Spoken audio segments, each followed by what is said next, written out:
వయసు పెరిగే కొద్దీ మన ఆలోచనలు మారుతూ పలు సందర్భాల్లో దారి తప్పి మన నాన్నని మనమే ఎన్నోసార్లు ద్వేషించుంటాం. నా మనసులో ఏ కల్మషం లేనప్పుడు నా నిజమైన హీరోని నేను చూశాను.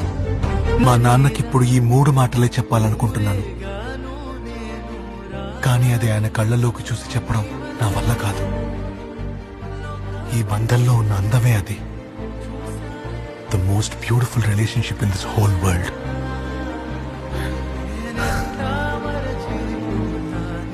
సారీ నాన్న. థ్యాంక్ యూ నాన్న. లవ్ యూ నాన్న.